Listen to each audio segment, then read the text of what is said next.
Hi, I'm Michael-Jayston. I played the Valeyard in Doctor Who, and you're listening to me on MarkWHO42.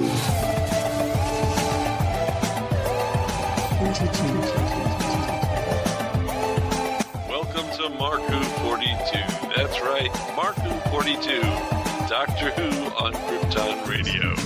I'm your host, Mark-Baumgarten, and with me, as always, are... Christian-basel, wide awake. And suffering that I have lost an hour of sleep this weekend. Oh, yeah, that sucks. You people in England have an extra 2 weeks. Lucky you. For once, I want to move to Arizona. Just because. Oh, to hell with that. I stay up to 2 o'clock in the morning just to watch the clocks auto-adjust. I saw that post. I thought that was... I do that all the time. You know, I never got a chance to see Santa Claus. I never got a chance to see the Easter Bunny, but I could sure as heck see the ghost of Benjamin Franklin, you know, go into my phone and my DVR and magically turn the clocks ahead. We also have... Kayla, that's you.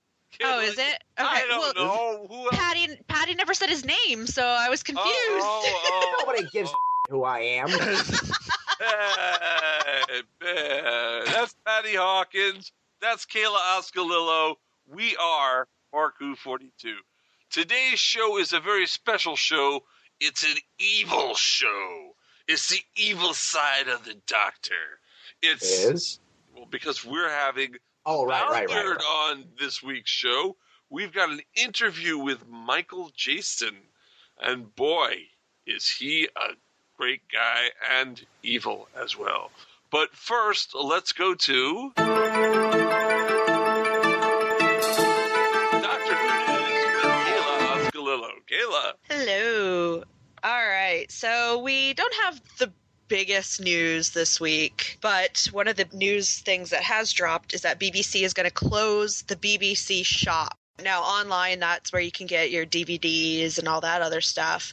But they're closing it down because they have seen a dramatic drop in people getting DVDs. So they're now going to be working more on the BBC store, which is going to be digital editions of everything. Right, and that's to download stuff, but it only works in the UK. But there is good news, Kayla. Isn't there good news about BBC shops closing? Do you know about it? I do not. 80% off.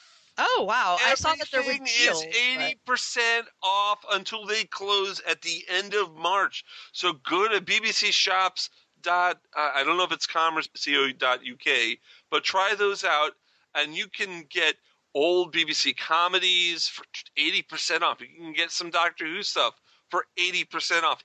They're having a sale. It's great. That's a pretty big sale. But it's only region 2. It's only region 2 DVDs. So it only works on a full region player or region 2 player. So don't be someone who, I have a regular DVD player and I'm going to get, some others do have. You can't do that because it won't play on your machine. You got me excited for the 80% for a second. And region 2, and I was like, all right, well. Oh, yeah. That's kind of buying tires for your car that don't fit. I mean, really? Yeah. But see, here's the thing. I've got 2 region 2 players, so I'm cool.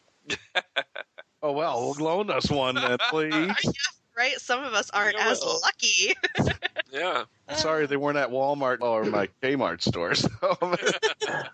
We were just I remember back in the mid-'90s, we had acquired a bootleg of Highlander 2. Because remember, it had been released. It released in the UK theaters for the longest. No, it wasn't Highlander 2. It was the European version of the first Highlander with the Nazi scenes and stuff. But it was on PAL. So here we are, a bunch of dork nerds in South Florida. You know that we could not find a PAL converter to save our life. They had before the internet. There were businesses that had converters that would charge you like $90 an hour. Yeah, pretty much. So yeah, the guy wanted to charge us like $180 to convert it over, and finally, I think we conned like the dorky kid that hung out with us, which is really odd. You know, he was like the dorky one, but he was also annoying. But we got him to pony up for it. So wow, I just think it's funny. You just reminded me that Chrissy, as a birthday present, a long time ago when the new series had started, Chrissy was going to surprise me with the first episode of Doctor Who, which was I think it came out Rose and the Unquiet Dead and all that. Yeah. And she got This is an unearthly child. the new series. At least I specify. I didn't say, hey, go back to the first Doctor, Chris Eccleston. But Chrissy got me the DVD, and I was so happy. I was so ecstatic, but she didn't realize it was Region 2. And I was sitting there going like, well, maybe we can give this away to a friend or something as a gift, but nobody has Region 2 DVD players. And I said, we're going to sell this at a garage sale. And I was like, I can't even give it away because nobody has Region 2 DVD. So it's still I'm over here. It's on my shelf sitting there doing absolutely nothing, and it's wrapped. Even though I have the actual season 1 DVD. Yeah, whoosh. Kayla, what else do we have in the world of Doctor Who? Well, the Doctor Who Experience in Cardiff just received and put out all of the Series 9 stuff. They've got costumes worn by the Doctor, Clara, Riversong, and Isildur, and they also have monsters, the Mire, the Sandmen, Vale, the colony staff, and they put up Davros's hospital room and Trap Street sets. So they've got a bunch of new cool stuff that just was on. Did they put up the new control room? Because it's kind of new. It's new-ish. It's not the exact same as the end of Series 8.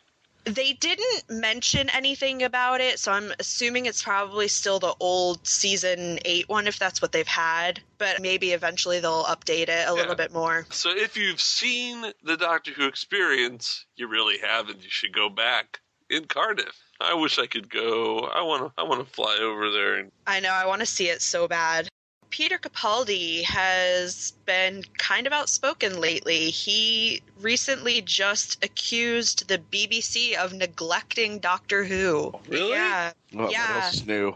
In a press circuit, he basically said that, the BBC is fantastic, but they've just kind of let Doctor Who be on its own. It's the second money maker for them. It's only second to Top Gear on the BBC. But he said, it seems like the BBC just thinks, they can take care of themselves and doesn't really have much of a part of it. But they kind of need some looking after because their overnight numbers have started dropping for Doctor Who, which Peter Capaldi was like, well, they shouldn't really be looking at overnight anymore, but that's what they're doing. So he's been kind of saying a little bit of controversial stuff now. Oh, it is Colin Baker all over again. I say, talk to Colin about talking smack. But he's talking about this probably because now that the BBC is gone, we'd like you to stay with Chris. He's probably just letting some steam off. What specifically are the BBC not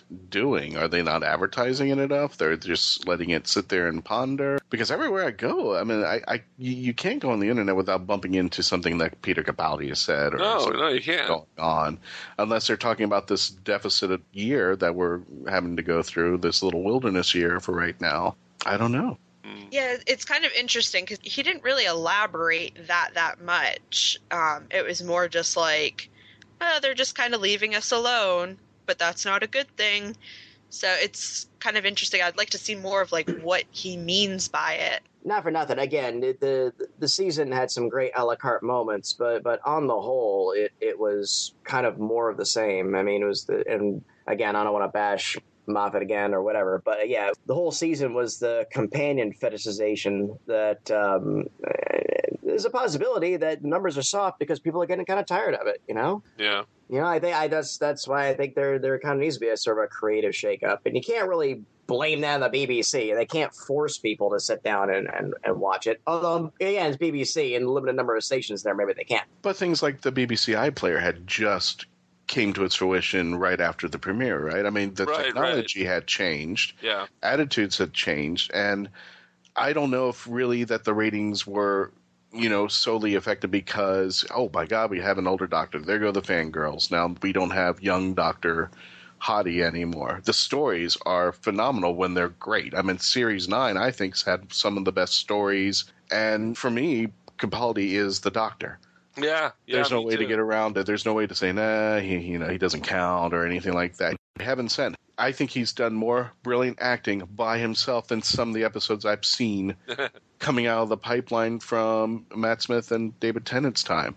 him working solely. I think he's just an incredible actor, and I think he's not given – if it's the fact that he's not given enough attention because he is a brilliant actor and he has the IMDb to prove it, then, I could see along those lines. I don't know what exactly is sinking the boat, but I wish he could just tell us and say this is what they're doing, but maybe he's leaving it vague because he doesn't want to go into too many details. He doesn't want to get into a spat. He's rather he doesn't want to get into a spat because, he's got the option of continuing, so he doesn't want to, be told, no, we don't want you to continue. You're fired. I would say I don't think we should say the boat is sinking. It's more like it's got like a hole in it. Yeah, it's taking out water, but it's not sinking. There's a difference. Yeah. Well, I think he doesn't want to start any waves and say, well, the BBC, you did this, you screwed up with this, you don't like Doctor Who, this is Michael Great all over again. But you're right, though. He is still high profile enough that I think he could flex his muscles a little bit in criticizing the bosses. I mean, Colin Baker got lost because Colin Baker's popularity was, regrettably, not great. But right now, yes, Capaldi's got a lot of buzz inside the business, and he can ruffle some feathers. Also, too, it's the marketing department. It's not the controlling department. But by the same token, somebody could just say, oh, you want us to come on in and take control? Okay, fine. And that pendulum could easily swing in the opposite direction. Most shows would love to be completely left alone by the studios and just, all right, just make whatever. Just, get us 6 episodes by this date and you're gold. So... Well, I've heard in political terms used in the news media, this is a hit and run, which basically means they say something, they hit, but they're not going to go into the details about it. Because that's all they wanted to do was just, hey, people, make aware BBC is not paying attention to us. And I hope the BBC is paying attention. I hope they don't take the reins, but I do think being the second most lucrative show on the BBC, you just don't let it flail out there. You want to give it some attention to say, hey, it's the old adage. The BBC, they've never known what to do with Doctor Who. It's always been the weird anomaly to them, and it just seems like they've never, they were glad to see it go, and then they were like, all right, fine, let's bring it back for a little while just to stop the fans from the petitions and everything else, and then all of a sudden it was a moneymaker, then all of a sudden everybody was a big proponent, and now you could say it's maybe a lull reception-wise, but now they got the new showrunner on deck, and now it's interesting because I was fascinated with these rumors that the BBC wants Capaldi to stay. And now it's kind of the balls in Capaldi's court to sit down with Tim Balls and ask him, all right, well, what have you got planned? But the big question I had, too, is does Tim Balls want Capaldi, or does he want to just make a clean break and with his doctor right away? And I'm hoping I hope he stays with Capaldi for a season. I'd really like to see Capaldi under a different showrunner. Do you think maybe it's because that Moffat left, this was the BBC's way of saying, listen, I think we lost the ratings because we lost the fangirls, and tell Capaldi he's got to go too.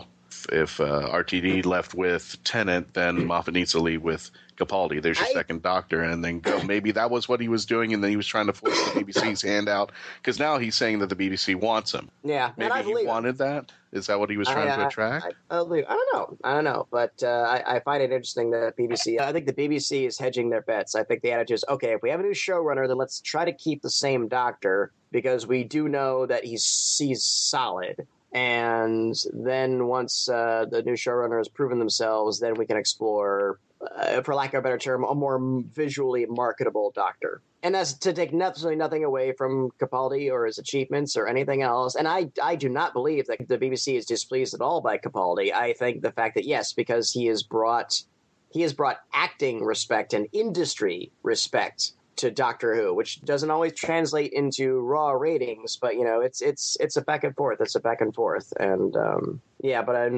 for lack of a better term, the next Doctor and the next showrunner, we're going to see a back to a pretty meat and potatoes paradigm shift, I believe, and I'm not opposed to it. Again, if it's good, we'll watch it. We all know that. And if it's not good, well, then you can listen to us every week bitch about it. Yeah, but, Chris Chibnall is a very intricate writer. I mean, the whole Broadchurch thing was, delicately weaved, and that kind of sounds like what Moffat was trying to do. And so, Maybe it's not going back to meat and potatoes. Maybe it's going to continue to be a story instead of episodes. We'll see. I just want a showrunner whose favorite character on the show is Doctor Who and not their Right. the Well, companion. yeah, I agree with that. I'm not gonna say, I don't want to make this sound controversial, but maybe this is more of a marketing ploy. And I'm not saying that in a negative way. Maybe this is a positive thing that happens because the ratings have gone down. Maybe it's time to take a year off, because if we keep it going super saturated, it can only go downhill unless the stories get better. And taking a year off, changing the showrunner, keeping Capaldi, and reminding people, hey, Capaldi is such a great actor. Maybe if for 1 year, if we just take the time off, because now he's in the States, and we know from underneath the carpet, he's going to all these conventions Oh, now. yeah. Maybe they're trying to resurge Capaldi, and I know for a fact that Moffat was trying to grow him in the States. Right. Just as John Nathan Turner tried to grow Doctor Who in the States, he kept visiting here. If he gets more of an international success, it's going to be harder for the BBC to kick him off. I don't see that happening anytime soon. I don't think I see it happening at all for a long time. Kayla, what's your take on this? I think you have a point with that. It's kind of giving us that break to desire it more. Kind of like with Sherlock, how there's that big gap in between each season, and it kind of like builds up the anticipation for it. It does, doesn't it? Yeah. Yeah. So I guess, they're seeing that ratings aren't the greatest, which you can't really base it off of overnight ratings anymore. Capaldi really does have a point with that, because a lot of people have to record it or they watch it online later. I mean, there's just not very many people can watch it live anymore. People have jobs and other things to do. But I guess, if they're seeing enough of a drop that there's concern, the break could only probably help them. But it seems only it's happening in the motherland. When it comes to BBC America, Capaldi has set record levels. Yeah. And every time I've seen something like, was it Space Canada and other, ABC, other locations, they've set records. So it only seems to be happening in the motherland where the numbers are dropping off. So I think, I'm like I said, that's interesting you bring that up, because that's exactly what happened to the Benny Hill show. People in England wanted nothing to do with it, but it was selling in America. It was selling all around the world. Benny Hill was king, and in England it was a joke.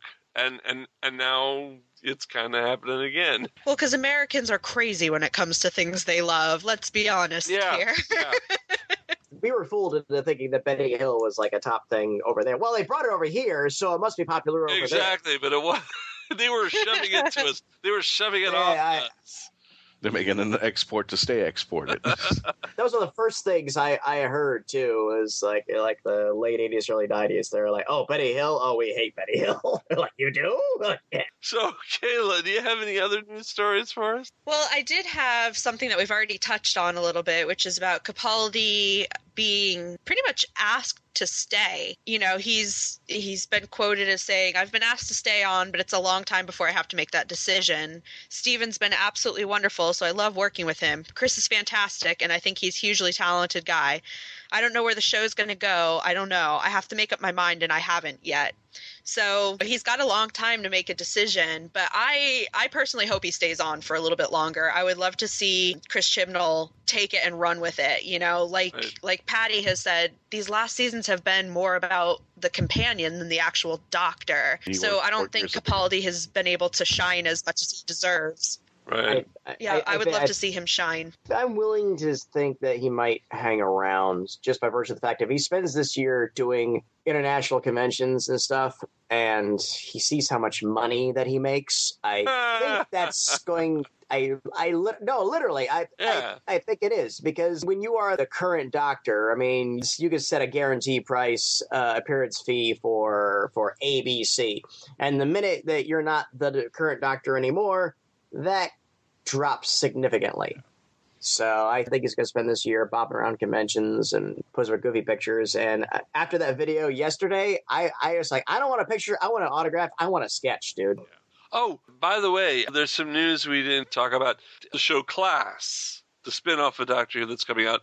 I had said months ago that you had to have some connection with Doctor Who. Now they're hinting at the fact that Capaldi is going to show up in it. So Yes, they are. I was right. Yeah, I guess we'll see. But I mean, I'm assuming if they're hinting at it, it's probably going to happen. Yeah. It gives it an imprimatur of, and then people will flock to it, and they'll see it. You know, it's like shoehorning Batman in the beginning of Suicide Squad. It was just Right, like, all right, right.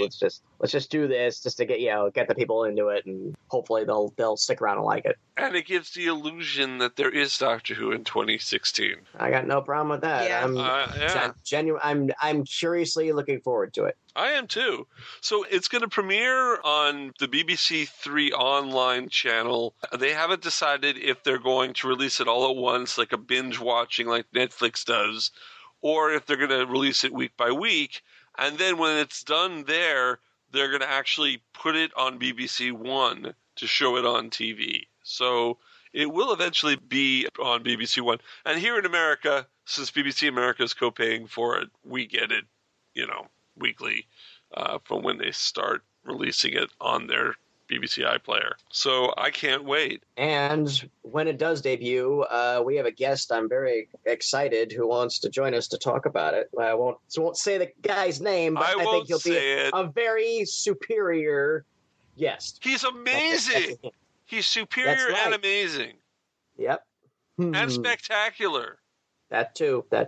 Yeah, and friendly. Mm-hmm. Yeah, friendly neighborhood. That's right. Okay. But that's in the future. But, talking about future... People are thinking, were they going to have Mr. Rogers on? Yes, we are having Mr. Rogers on. Wibbly wobbly. So I think we're done with the news, right, Kayla? We are indeed. So that means it's time for... Birthday! Okay, so on March 7th, we had Brian Hales. Oh, Brian Hales. And for those of you who don't know who he is... Oh, sorry. I thought you were going to apparently that includes Kayla. I was... No. He was behind the scenes. I thought you were going for dramatic pause there. Well, there could be a dramatic pause. Really long pause. He was a television writer, so he did write 6 of the different stories, and he also had 2 of his stories that became Target novelizations. I think every story has been a Target novelization except for the Douglas Adams stories, and those are being released now. They've released Shonda, they did City of Death. They are finally going to release Pirate Planet in novelization form later, I think, this year. But tell them what some of the things he wrote were, because Brian Hales is a very good writer. He wrote The Celestial Toymaker, The Smugglers, The Ice Warriors, The Seeds of Death, The Curse of Peladon, and The Monster of Peladon. Yeah, so basically he's an Ice Warrior genius, because all the stories of the Ice Warriors he wrote. He's the Terry Nation of Ice Warriors. Yeah, he basically created the Ice Warriors, yeah. Good on him. Ice Warriors are badasses. They are. And what did you think when the Ice Warrior came out of his armor in that episode in the submarine? I don't know. Here I've said this before, but Modern Who does have, I think, a trend that displeases me in that they take classic monsters and they make them into jokes. The Sontarans became jokes. The Daleks, maybe not, but I just feel like, and I was so psyched for the Ice Warriors, because the Ice Warriors were badasses. I mean, and I like the fact, too, that they weren't necessarily evil. They just had their own sort of agendas. Sometimes they were good guys, or sometimes they were bad guys, and then sometimes they're not good guys per se, but they were working for some good guys in that Cosmic Federation Alliance thing. So. Right. All right, Kayla, who else had a birthday last week? On the 10th, we had our good friend here from MarkWHO42, Yi So. Oh, yeah. Happy birthday, Yi. Yeah. On the 11th, we had Miss Alex Kingston, Mr. John Barrowman, and Douglas Adams. Yeah. Oh, if it wasn't for Douglas Adams, we wouldn't have a title of our show. Thank you, Douglas Adams. Woohoo. Ooh. And that is it for birthdays. Okay. And, of course, if you want more birthdays, you'll listen next week where we tell you whose birthday was this week. That is timey-wimey. All right. So that's our news. That's our birthdays. And we're going to go to a break. When we come back, we have got something very special for you. We've got Michael-Jayston, the Valeyard himself, on MarkWHO42 here on Krypton Radio. We will be right back. New weekend, new location, new adventures. This is Oasis 28. Oasis 28 is presented by the Orlando Area Science Fiction Society. It's not your typical convention. Oasis 28 is Orlando's fan-operated science fiction convention that brings you the fun and excitement of speculative fiction in all its forms. Friday, April 22nd to Sunday, April 24th at the DoubleTree by Hilton Hotel, Orlando East, and parking is free. For prices, information, and to obtain discounted tickets, visit oasfis.org/oasis. Sign up to volunteer and get special membership rates. Oasis 28 supports anti-bullying and promotes a cosplay-safe environment. Remote Control is the new TV podcast from the Geekcast Radio Network. We'll be covering TV shows and topics from the year 2000 to whenever now is. We'll have special themed episodes entitled Pilot and Season Premieres, as well as finishing finales. We'll also have Season Pass episodes, where we take a look at an entire season of a TV show. Remote Control can be found on iTunes, Stitcher, and www.geekcastradio.com. So tune in, because we are all remote controlled. Hi folks, this is Christian-basel, MarkWHO42, and if you've been lucky enough to catch us at conventions and wondered how you could hire us to come to your convention or special event, simply go to Heroes on Hand, click the podcast icon, and click the icon for MarkWHO42. On our page on Heroes on Hand, you can actually click the button that says click here to book MarkWHO42 for your next event, and that's all you have to do. Once again, if you wanted to hire us for your next event, simply go to heroesonhand.com, click on podcast, click on our icon, and click the green button to book us for your next event. You're going to love us. We'll see you there. I'm Colin Baker, and you are listening to MarkWHO42, the meaning of life. Welcome back to MarkWHO42. That's right, MarkWHO42, Doctor Who on Krypton Radio. I'm your host, Mark-Baumgarten. We've got Christian-basel, Patty-Hawkins with us, and our special guest, all the way in England, we've got Michael-Jayston, the Valeyard himself. Hello, Michael. Hello, Mark. How are you? I'm doing great. So, Michael, for those of us who don't, for not us, because we know about you, but there are people who are listening to the show who don't know, who is Michael-Jayston? Can you tell us a little about yourself? Oh, what, from the beginning? From the beginning. Well, I was born hundreds of years ago in Nottingham. I've done quite a lot of stuff that I forget about now, especially television in England. But I found out through going to the States, like in Chicago last year and Los Angeles the year before, that you've got special channels in America, and you see things like Tinker Tailor, which was John le Carré's great, I think, a lot of people didn't understand it, but they pretended they did, and I think they understood it even less in America, because it had hardly had any bad criticisms, people accepted it for what it, and I think it's a great book, and a great television series with Alec Guinness, I did a film called Tinker Tailor Soldier Spy that was, the producer was Sam Spiegel. No, but I mean, Sam Spiegel did some great films with Kazan and A Bridge on the River Kwai and Lawrence of Arabia, but he always had to have a very great director with him. When he did things on his own, he wasn't a very pleasant man at all. He didn't do my career much good, actually, working with him, because I just found him such a vulgar human being in lots of ways. However, that's beside the point, and that's my own prejudice. Since we are a Doctor Who-centric show, let's go ahead and approach your role as the Valeyard. And all of our listeners out there who may not be aware of it, I would say pause this and Google it real quick and then come back. But essentially, you were a futuristic, evil version of the Doctor, which in my book makes you a canonical Doctor Who. Yes, you are absolutely right. And when I went to Chicago, all the Americans knew I was one of the with the Doctors. It's all the fans in England know I am one of the Doctors. I was the evil side of the Doctor. But, of course, the powers that be shouldn't really have written that in to begin with, because it's puzzled them all these years, and they can't really put the Valeyard back into it, however. But he is one of the Doctors, and I'm very proud of that, because it's been going now since 1964, 63, 64.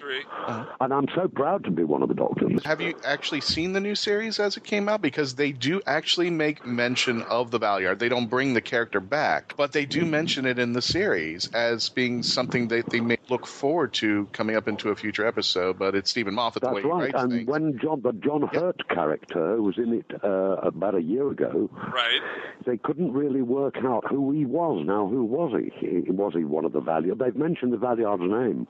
We talked and as about you know, I've done the Valeyard on radio as well.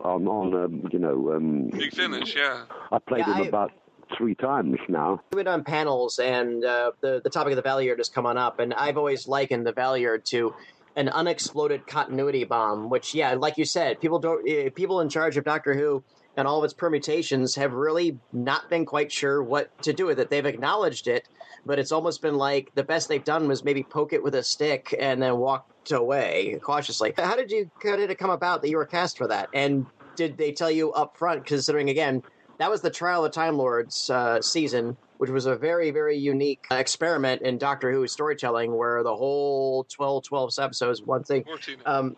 14. Yeah. Did they tell you up front, this is what that character's going to be? Or was it, when you got that script, it's like, oh, this is happening? No. In fact, they didn't tell me anything about it. It was an offer. I didn't have to audition or anything. They just offered it me, and I did it. And I only found out when I was doing it that I was the evil side of the Colin Baker Doctor.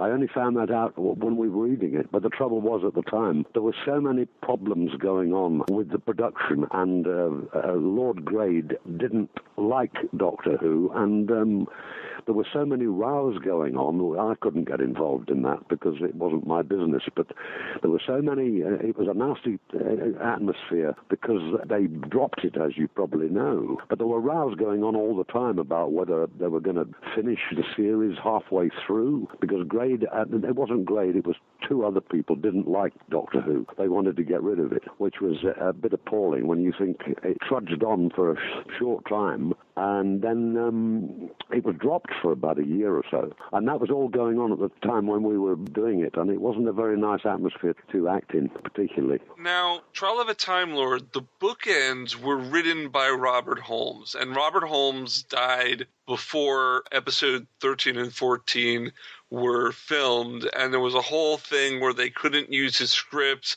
and Pip and Jane Baker were brought in to write the last episode. So did you know any of this when it was going on, that the story had been changed at the last minute, the end of it? Yes, but I didn't find out till afterwards.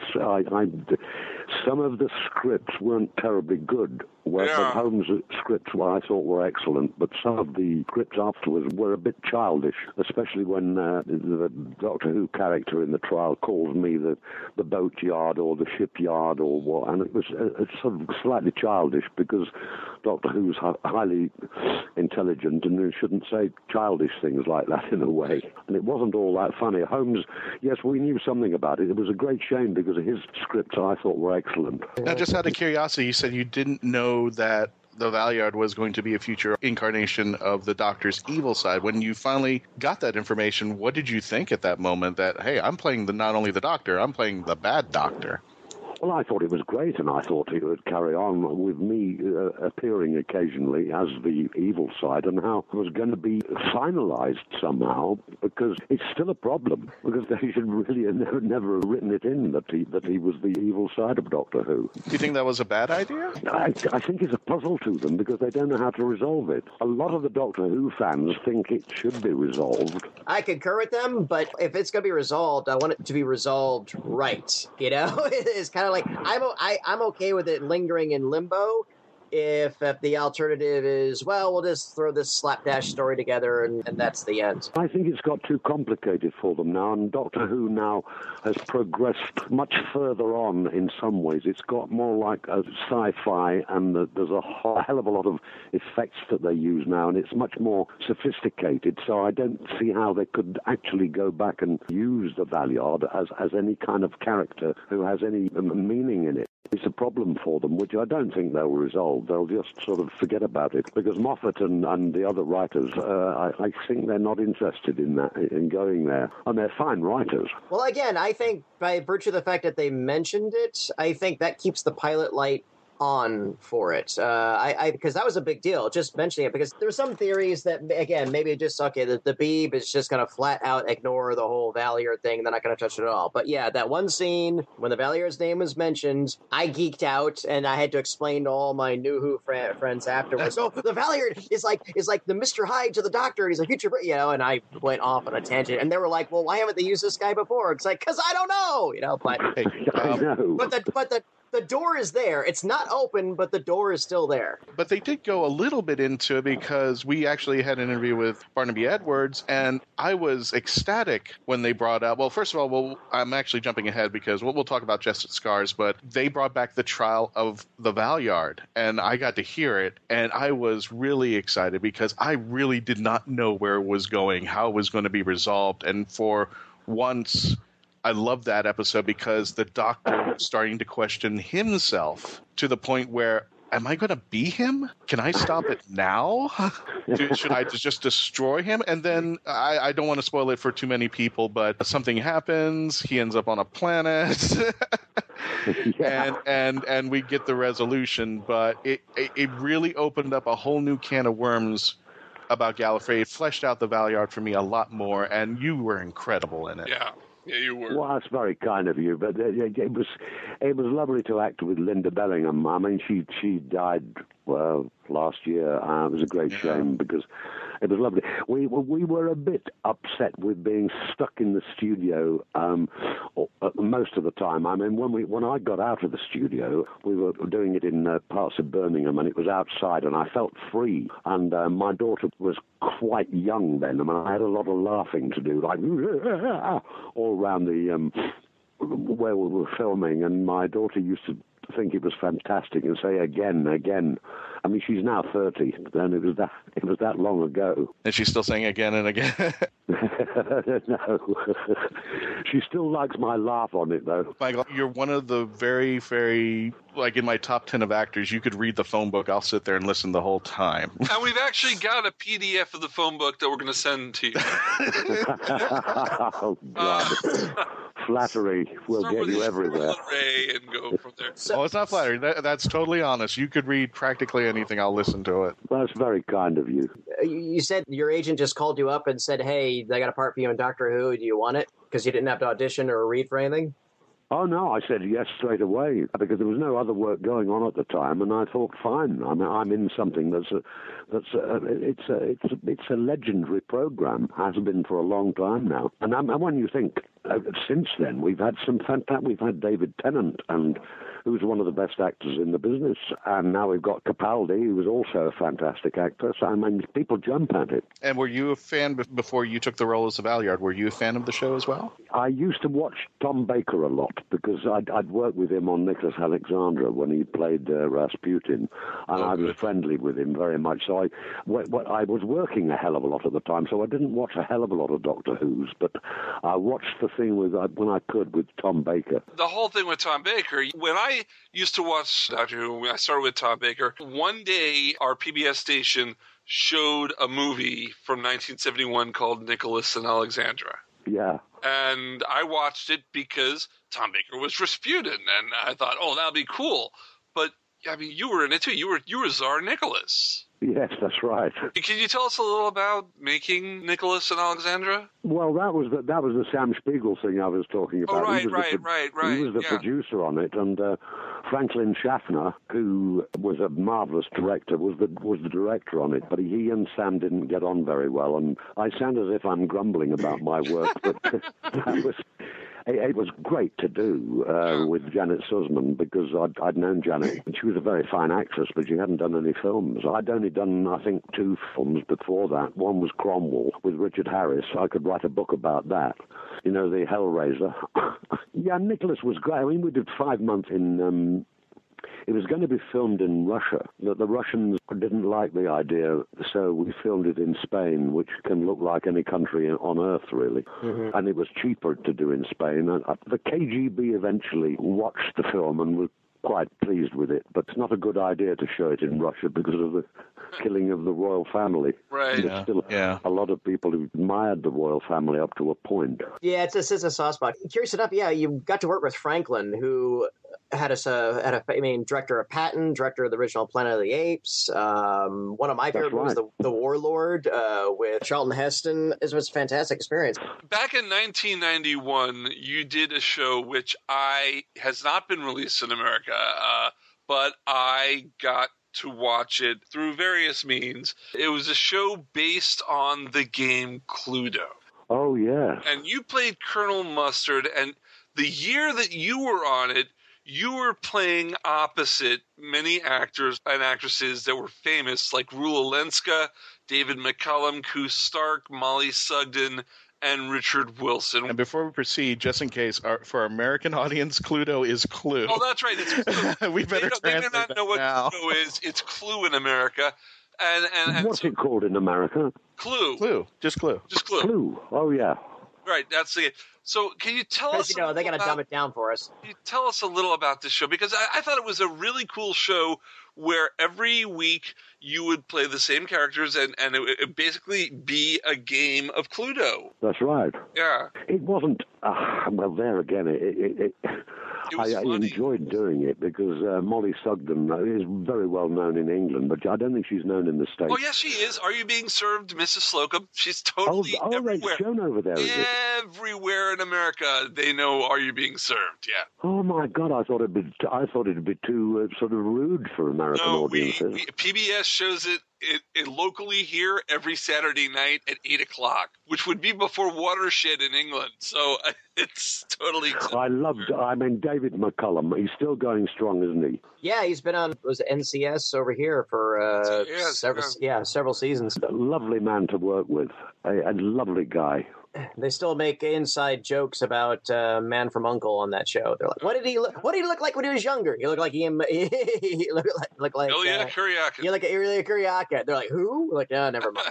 Oh, he was a very good looking man. I mean, he had a hell of a female following, and probably 1 or 2 gays as well. But he's a lovely man. I was a big fan of Colditz as well, which he was on, and that was a great series as well. But also Patrick Troughton. So I want to go back a little bit to let's talk about Cluedo.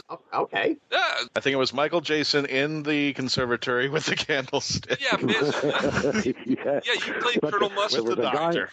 I don't know whether the guy, Richard Wilson. Now, we know him too. Oh, fine. 1 foot in the grave. Yeah. He was such a naughty man. The crew suddenly realized that he would say things, and I can't really explain it, but he'd be very naughty and sort of look sideways when he was acting with you. And I found him very difficult to work with because I found him an incredibly funny person. He's one of the wittiest, funniest men I've ever met, considering he played that part in 1 foot in the grave where he was one of the grumpiest people on earth. He was an incredibly funny man, and did sort of slightly naughty things. I can't quite explain what I mean, but he made me laugh quite a lot. And I said to him, he said, well, I'm a minimalist actor, and he'd say things in a sort of peculiar way that were funny, but the general public wouldn't realize that he was sort of slightly sending it up, I suppose. Well, I appreciated Cluedo, and funny enough, there were other seasons that they did with other actors, including Tom Baker. Tom Baker was on a different season of Cluedo. I just want to pull it back a little to Doctor Who. Oh, definitely. Go ahead. We jumped it over a little bit. We were talking about the Trial of the Valeyard, but going back a little bit in time, you did He Jested Scars.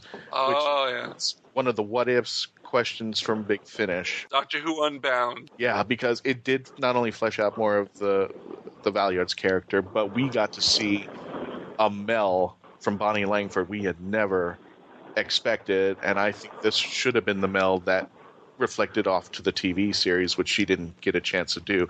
Tell us a little bit about that audio, He Jested Scars, and your take on it, and what happened nearly at the end when the Valeyard has to confess to Mel, you know what, I screwed up.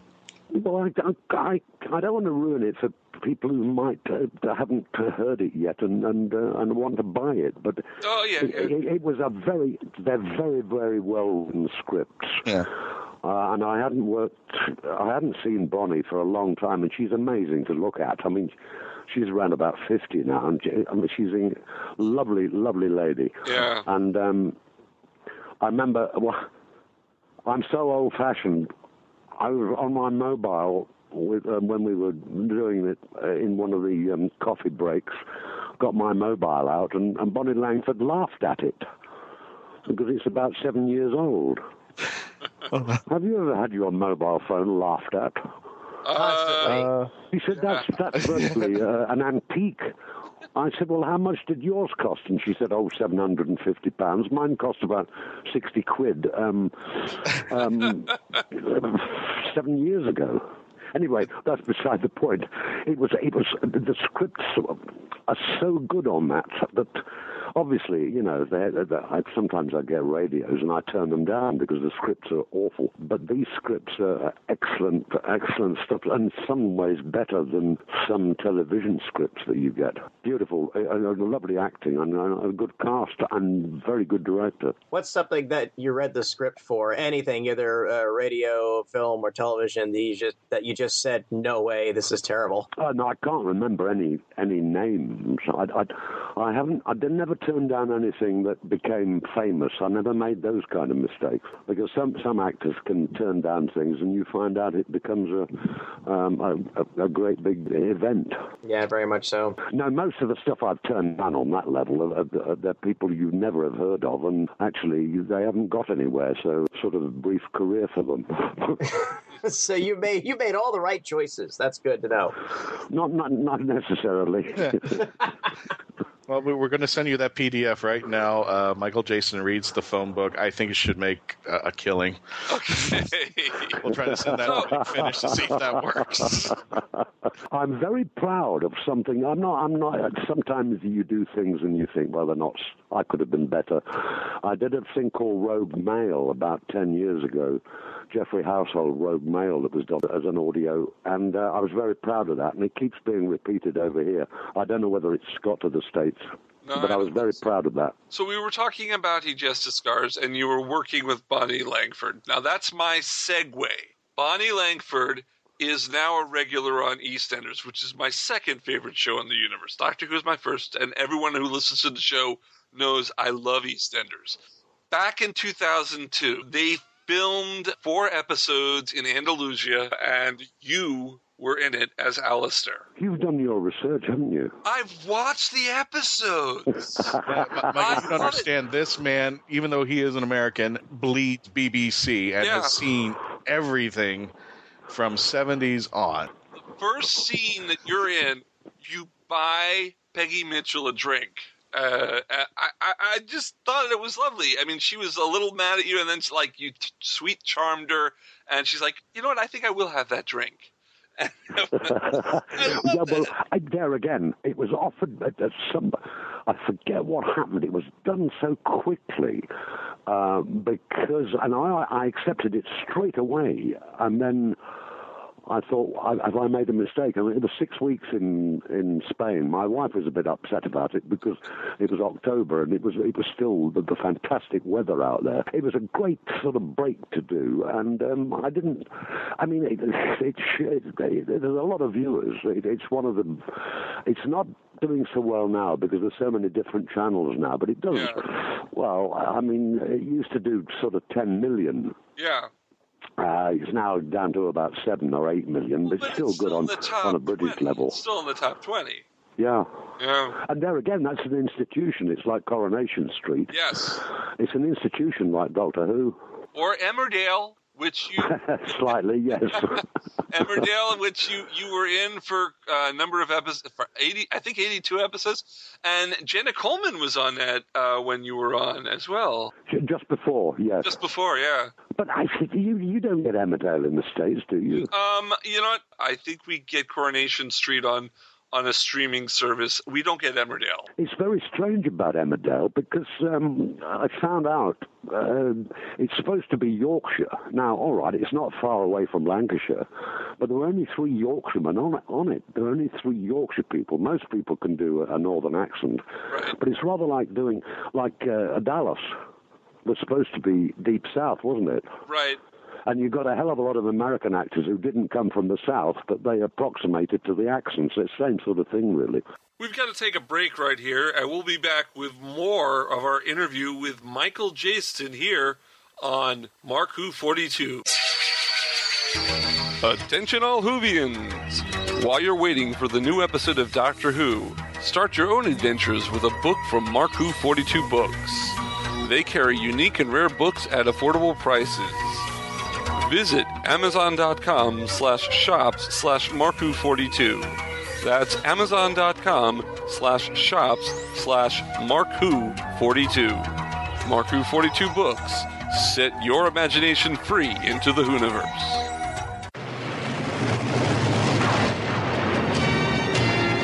By the power of Grayskull, I command the jaw bridge. Open!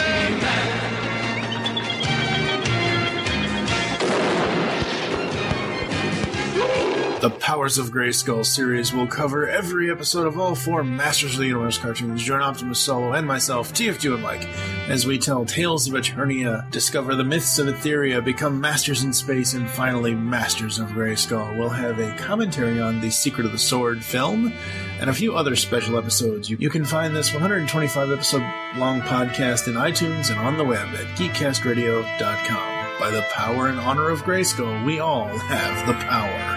Hurry, Skeletor, hurry! I am hurrying, I'm hurrying! The voice of Christian-basel, take 1. Hi, I'm Christian-basel, and I would like to provide my voice for all your voiceover needs, such as... Okay, like an announcer. Like a what? Like an announcer. For all your voiceover needs, such as animation, radio, announcements, introductions... Now an old man. I can even record voicemail for all the Meshuggahs that call you. A pirate. Arr, and it won't cost you a lot of treasure for me services. Arr. Creepy movie voice. Just call 407-761-2679. 407-761-2679. Or email voiceofchristian-basel@yahoo.com. Well, how was that? That's a wrap. Hi, this is Vienna Salvatore. Bad news is, no one can hear my name and live. Good news is, you're listening to MarkWHO42. We're back with more of MarkWHO42 here on Krypton-Radio. I'm Mark Baumgarten. With me are Christian-basel, Patty-Hawkins, and our special guest, the Valeyard, or should I say, Michael-Jayston.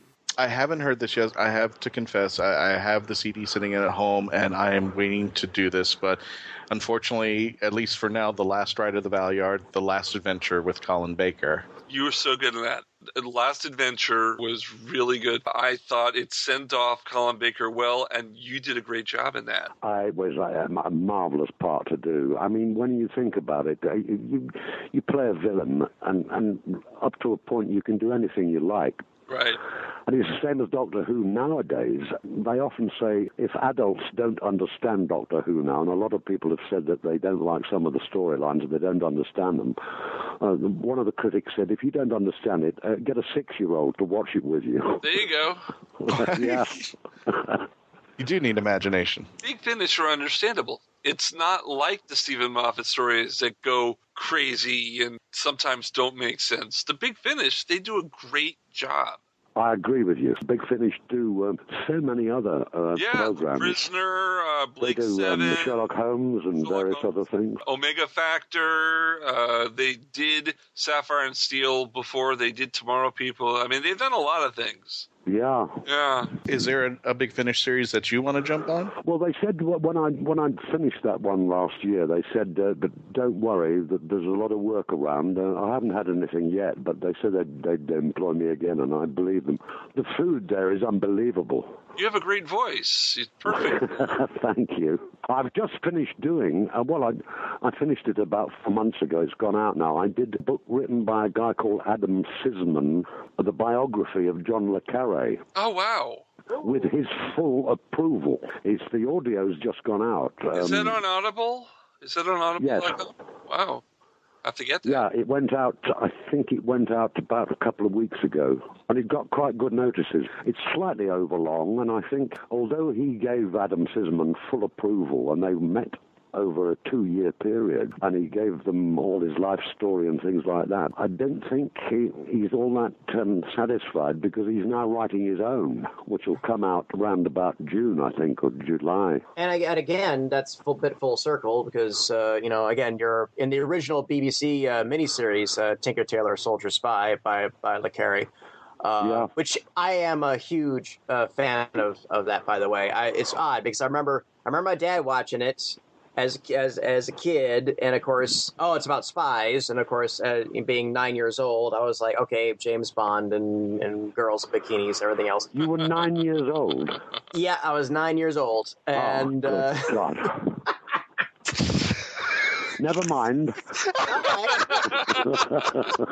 But the point is that I revisited it about we'll just say as an adult, and I think when it rolled over on DVD, and it blew my mind just at the levels of it, and what you said earlier, that a lot of people didn't get it, and a lot of people pretend to get it, but they don't. I could very easily see that, because there's so many. I agree with you entirely. I've done all his novels on audio. Yeah, I'm looking apart at from this one right which now. he did himself, because it was so personal. Well, the last one he did, but I've done all of them, and the critics. Some of the critics who don't like him, and there's one or two who say he's a genre writer, but it's the same. It's like saying Chopin was a genre composer because he only composed for the piano. I mean, it's nonsense. A good writer is a good writer is a good writer, I think.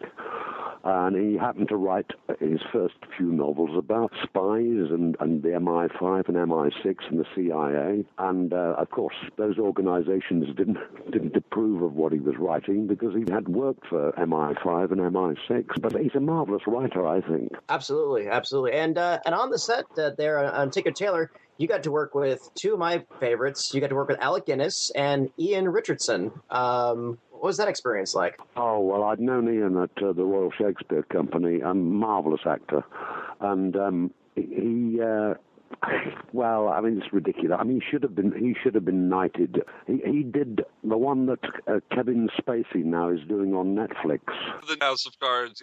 Yeah. House of Cards. Yeah, and that's serious too, because Ian Richardson over here in the United States is starting to get noticed, because people they love House of Cards, then they hear about the British version, and I warned everybody, don't see the whole thing, otherwise you'll ruin the end of the American one.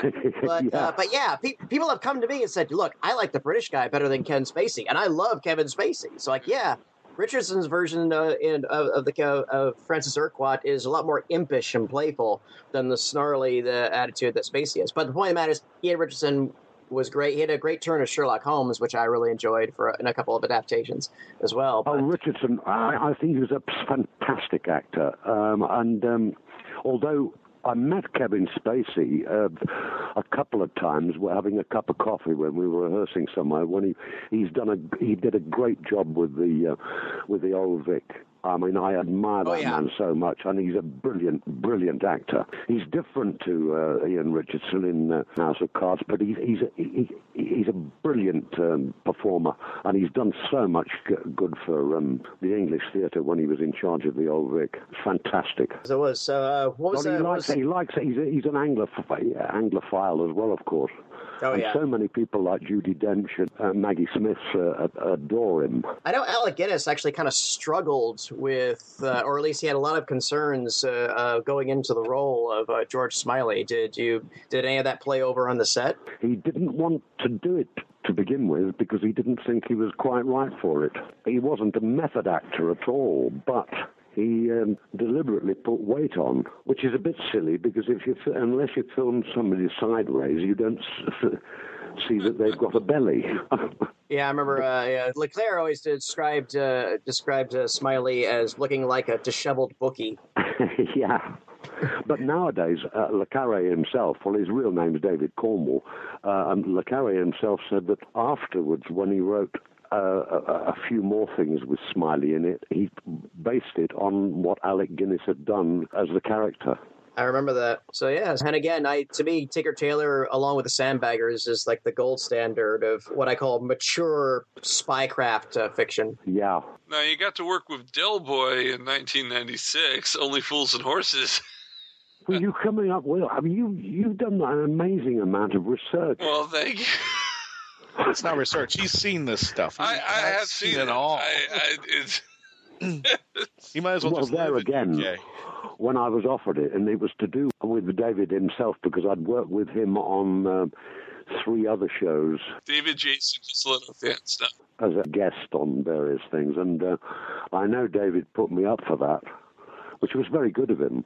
Would you have liked to have worked on A Touch of Frost if he had asked you? Inspector Frost? Yes, but I think I was offered something in it, but I was doing something else at the time. And I couldn't do it. I mean, there again, Only Fools and Horses is a sort of classic. Yes, it was. Is that shown in the States as well? They've shown it occasionally, not the recent specials that were for the last couple of years. But I mean, I think there's some things in this. It's you know, I've seen things that Americans haven't seen. I just. But I think some things in the States that goes over to that are English would need subtitles. Well, the Cockney slang and things like that, like Barnet Fair, hair, tit for tat, hat. Yeah, Cockney rhyming slang is kind of hard to figure out, but you get there. You can work it out. It's not that bad. Yeah. Americans need more help with Shakespearean yes, language. There you go. And you've done we need subtitles on that. Yeah. Yeah. And you've done a lot of Shakespeare in your life. Yes, quite a lot. With the Royal Shakespeare Company, yeah. I would love to have seen you back in 1968 doing A Midsummer Night's Dream. Well, that is on YouTube. Oh, is it on YouTube? So I can watch it? Okay. Ian Holm was playing Puck. Mm-hmm. And he was also, in the evenings, playing Romeo. So he was getting up at 6 o'clock in the morning to film, and then playing Romeo in the evening. I don't know how he did it. And he was dressed in, he had green paint all over, and he used to drive himself. It was only about, 20 minutes or so from where we were filming to the theatre. But he drove there, and because it was so cold, occasional times, we used to have some brandy.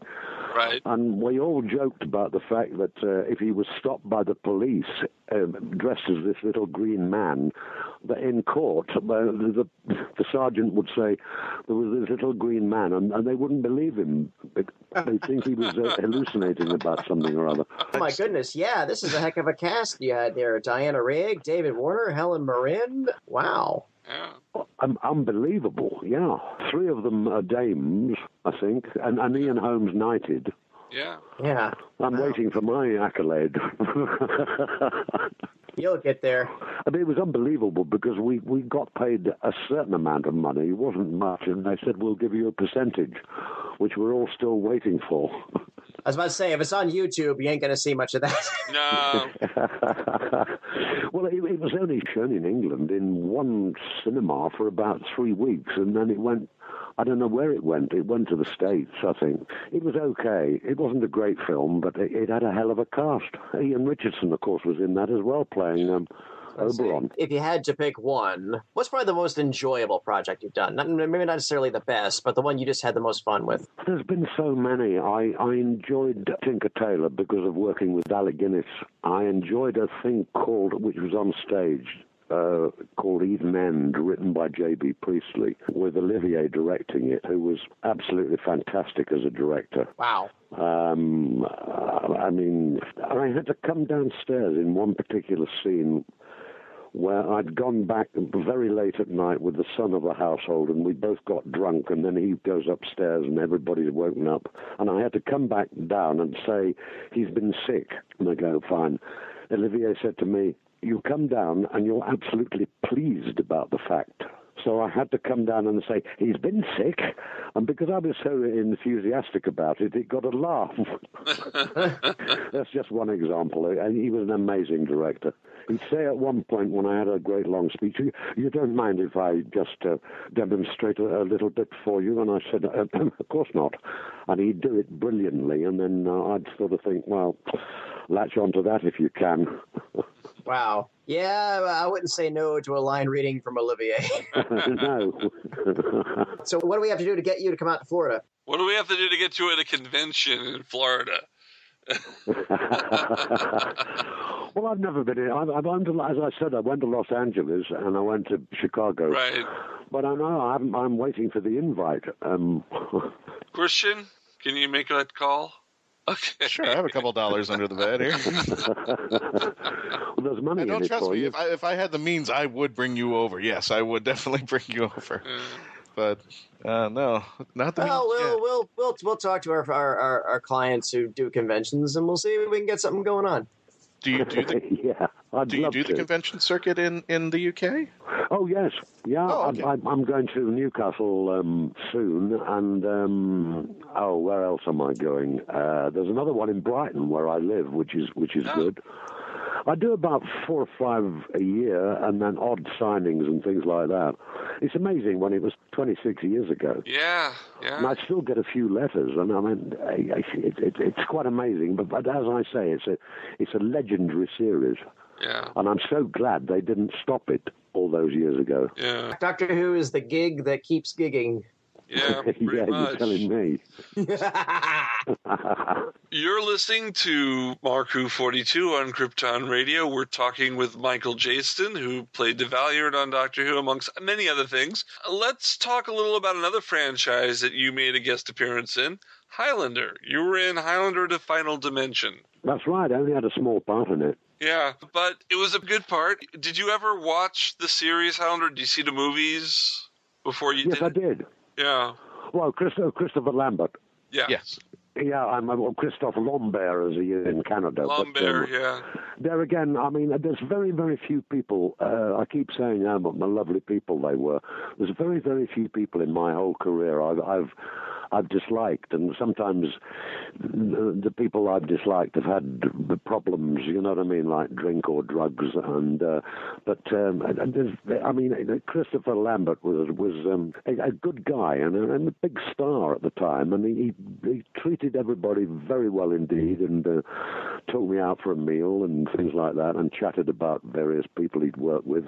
With some Americans, I worked with James Coburn on a terrible film. I forget what it was called now. And he said to me, "What are you doing next?" And I said, I'll be working with Laurence Olivier." And Coburn said, "My God, I'd give my back teeth to work with that guy." And to me, it was because I'd met him. I met Olivier before. It meant something, but it was just work. And to Coburn, who he admired, and he'd never met Olivier, he was absolutely amazed, and his attitude slightly changed towards me the next 4 or 5 days when we were filming before I finished. Wow. But he said, "What are you doing this for?" And then we looked at each other, and he said, "Oh, yes, the money." You tend to if there's no other work going round. Wow, you get to work on something with James Coburn. That's cool. Cause I'm a huge Coburn fan. Wow. You have had a really interesting career, sir. My hat is off to you. The funny thing was, I've forgotten what the name of it was. Another guy I worked with, who I think was a fantastic actor, was Jack Palance. Now, if you've ever seen him play Jekyll and Hyde, he's the Spencer Tracy and all the others, forget it. Palance was the best person who ever played that in that film, because he played Hyde as a very attractive man in dinner jacket and everything, and he was brilliant, and he was marvelous. There again, he was a lovely guy to talk to, because I knew he'd been a boxer, and there was a guy called Baxi who had demolished one of our heavyweights just after the war in about 1946, and I knew that he and Palance were great mates. But he said we fought together a few times, and I said, "Did you go the distance with him?" And he said, "No, he went the distance with me." And I've forgotten the name of this damn film. Anyway, you look it up, but Palance I admired so much. And there again, after filming one day, he said, "What's the matter with me? Do I smell or anything?" I said, "Well, what are you talking about, Jackie?" He said, "Nobody invites me for a drink," because they were all in awe of him. And I said, "Oh, all right, come out with me tonight, my wife." And he did. We went to a Spanish restaurant, and he spoke sort of Mexican Spanish, and I'd just been to Spain, and they understood me better than they did him. But and we had a great evening, and he was a lovely man to work with, and he was charming with everybody. Once they'd realized he wasn't a monster like some other characters he played, he got on well with everybody, but they were in awe of him to begin with, so, and they were keeping him on his own, and he thought there was something the matter with him. Oh, the project with you and Colburn, with the intra-scene project? That's right. Yeah. Yeah, I'm gonna add that to my look for list. Even if you say it's rubbish, I just want to see you and you two in a scene together. So, Michael, we're up to the point of the show where we give our guests the opportunity to talk about what is coming up for them to look out for. Well, at my age, there isn't anything really. Oh, but do you have any projects? I mean, anything coming out? No, just these Doctor Who conventions. I might be doing another book somewhere, but I forget. I don't know what it is at the moment. No, the Doctor Who conventions, and I'm waiting, hopefully, to do some more audio books. So you're basically in retiree mode? Oh, no. Like MacArthur said when he got General MacArthur said, "Old soldiers never die." Yeah. No, I'm about to say, keep gigging until you can't. That's my attitude. Yeah. It sounds like you're doing a pretty good job. It's like there's a guy called Pritchett, a writer called Pritchett, who died last year, but he was asked about getting old. He said, "Inside every old person is a young person wondering what happened." Michael-Jayston, I want to thank you so much for spending time with us here at MarkWHO42. We really appreciate Well, I mean, it's great talking to you guys because you're so on the ball, and you've done all your research, and you've got great senses of humor. I wish I could have a drink with you sometime. If you work out what's happening in Florida, probably you live over there, all of you. Yeah, yes, we do. Yes. You're very lucky with that sunshine. Come here in July, August, and that'll change your mind. Yeah, you'll hate it. Welcome to humidity. Humidity is Humidity Central. So thank you very much. Michael, thank you so much. This was Thank you very much indeed. You're charming people. You are welcome to come back anytime whatsoever. Thank you. So we could I know a couple of pubs we could take him to in Florida that I think he'll like, but we should take him to like a really rednecky American place because I think he'd get a kick out of like sitting down and drinking Miller Lite out of a can. We can get him a dumb cowboy hat. We can go we'll do the whole American experience with him. Yeah, should we get him the Stetson so it kind of fits in with the Doctor? Anyway. Thank you once again, Michael-Jayston, for coming on MarkWHO42. We really appreciate it. We had a great time talking with you. We're coming to the close of the show. Any final words? We should probably talk about the conventions that are coming up for MarkWHO42. Christian? Yeah, and we've got 3 of them. Wow, in April. Coming on strong. Starting April 1st and the 2nd is the Bon Voyage Party.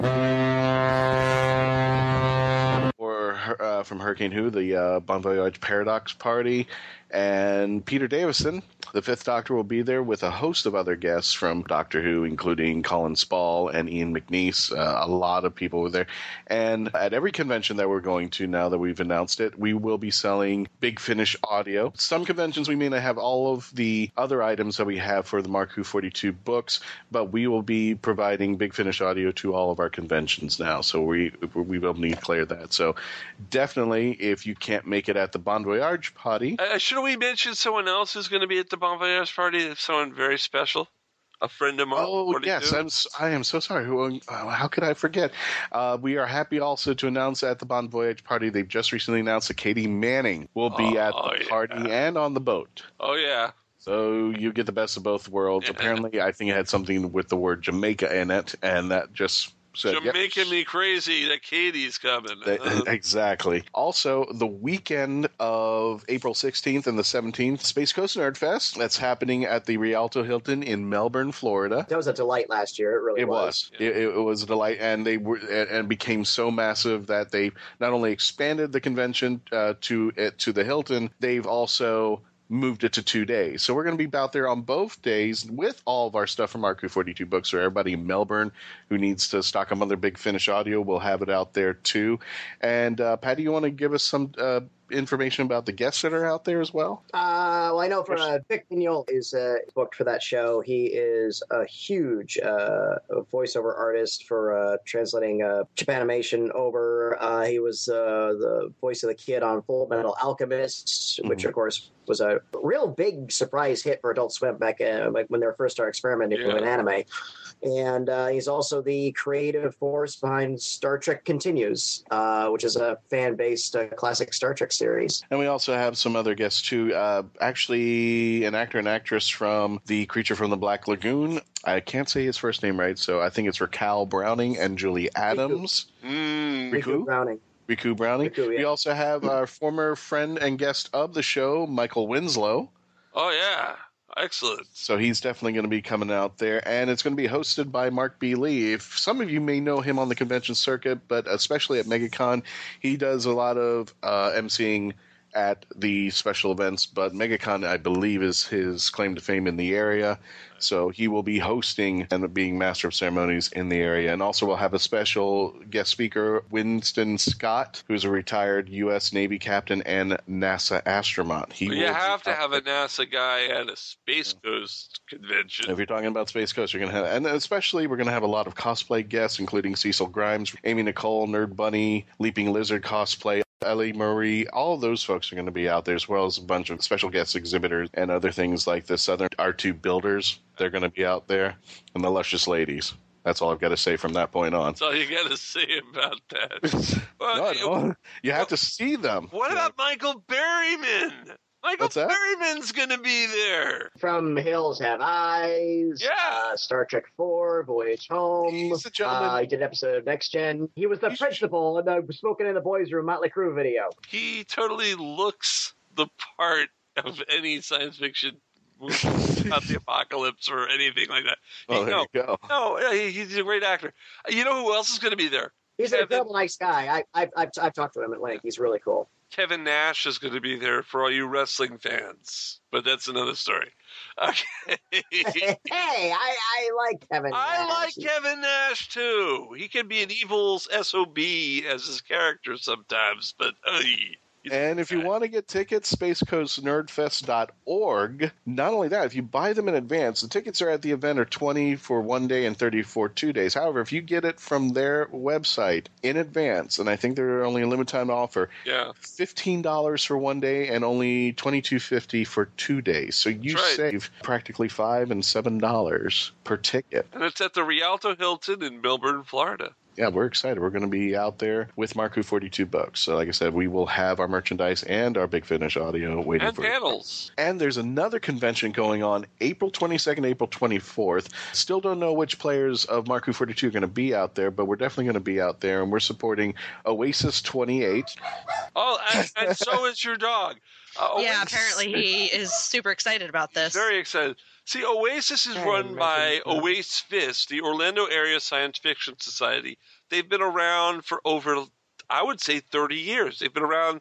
Well, this is their 28th year, right? This is Oasis 28th. The 28th year of the convention, but they've been around longer. And it's a literary convention. So most of the guests are science fiction authors. Are there a few you can mention, Christian? And they're authors like Richard Lee Byers. Oh, Richard Lee Byers. Didn't we have him on the Match Game? Yes, we did. Yes, we did. Yes, we did. He was actually at the match game over at Conjure that we just had recently. Richard Lee Byers, Jeff Carroll, Al Going Back, Sean Duke, Aria Kane, Jeff Mitchell. Al Going Back is a really cool guy. Met him? I've known him for a long time. He's mostly a horror writer, but he's solid. Well, that's cool for all you horror writer fans. He's also got a badass hearse. Oh, he does? He does, yes. He has a pimped out hearse that he drives around to his personal appearances and stuff. Well, hopefully he'll have it out there. Oh, William Hatfield, Bill Hatfield, who was also on the MarkWHO42 match. Yeah, he wants to come back. He wants to come back anytime we do one. I mean, there is a ton of authors, especially in the local area, who are going to be out there. And if you're somebody who supports the local literature in the area, those people are going to be out there. You can check out their awesome books out there at Oasis 28. It's going to be taking place at the Doubletree by Hilton, Orlando East, over by the UCF area. And also, if you decide you want to stay at the Doubletree, $99 per night. That's not bad. That's not bad at all. No. Where can they go for more information on that one? More information, and I have to spell it out for you. It's a little difficult. www.oasfis.org. Okay. Well, that's all the conventions coming up in the next month coming up. And that's about all the time we have for our show as well. Go to our website, www.markwho42.net, and join the Whoniverse Army. You can get the latest news. You can get our podcast there, which also go to our Facebook page, MarkWHO42. Tweet us at MarkWHO42. In fact, why don't you just Google it? We are on Krypton-Radio 4 times a week. Listen to us there. If you want to download us, we are, like I said, MarkWHO42.net. We're on iTunes. We're on Stitcher Radio. We're on FloridaGeeksy.com. We're on Geekcast Radio Network, where we have won a second award from them. We've got the Best Partner Podcast of this year during their 3rd annual award ceremony, and we're proud of that. You can find us in a lot of places, the TuneIn app, the new Google Play podcast section. We're in there. We are all over this crazy interweb thingy.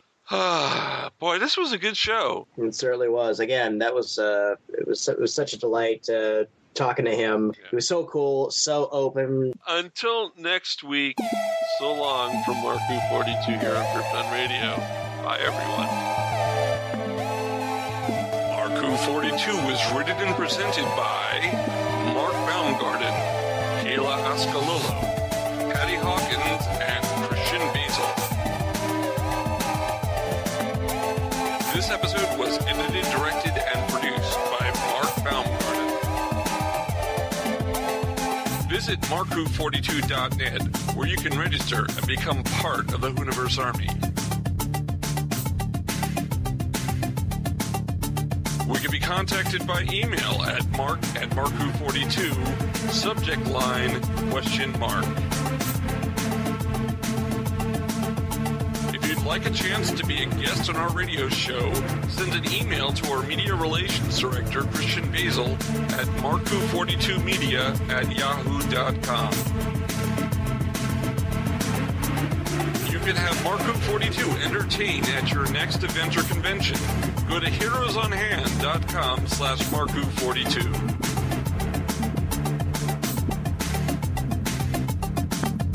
Doctor Who and its properties are owned by the BBC, the British Broadcasting Corporation.